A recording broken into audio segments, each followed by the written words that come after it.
What about what's happening right now in Brazil, where protests are continuing over the legislature's vote to suspend President Dilma Rousseff and put her on trial? Now El Salvador has refused to recognize the new Brazilian government.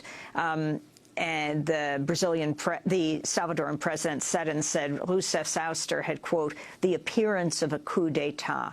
What's happening there? And what about the difference between, it looked like perhaps Bush saved Latin America simply by not focusing on it. It totally wrapped up in Iraq and Afghanistan. It looks like the Obama administration is paying a bit more attention. Well, I don't think it's just a matter of not paying attention.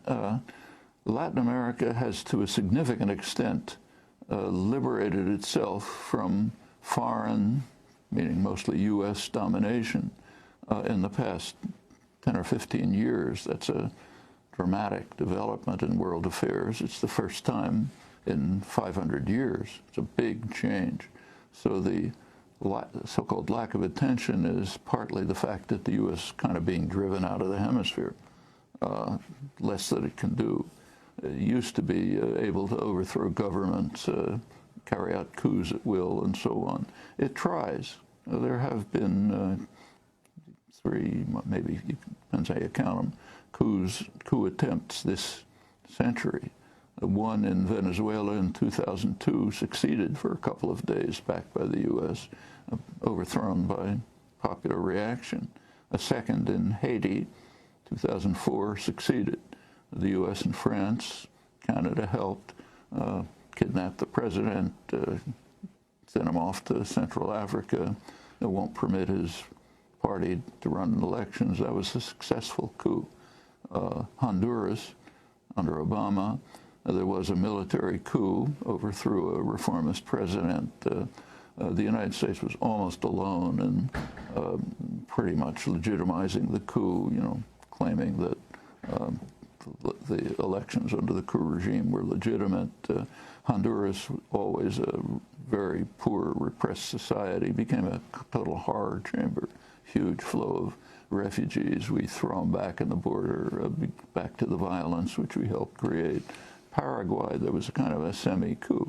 What's happening also to get rid of a progressive priest who was running the country briefly. What's happening in Brazil now is extremely unfortunate in many ways. First of all, there has been a massive level of corruption. Regrettably, the Workers' Party, Lula's party, which had a real opportunity to achieve something extremely significant and did make some considerable positive changes, nevertheless joined the rest, the traditional elite, in just wholesale robbery. And that should be punished. On the other hand, what's happening now, what you quoted from El Salvador, I think is pretty accurate. It's a kind of a soft coup.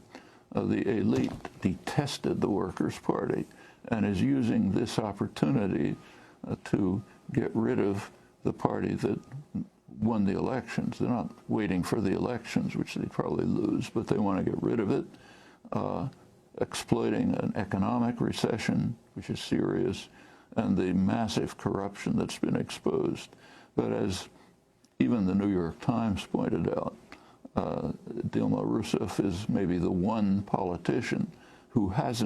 leading politician who hasn't stolen in order to benefit herself.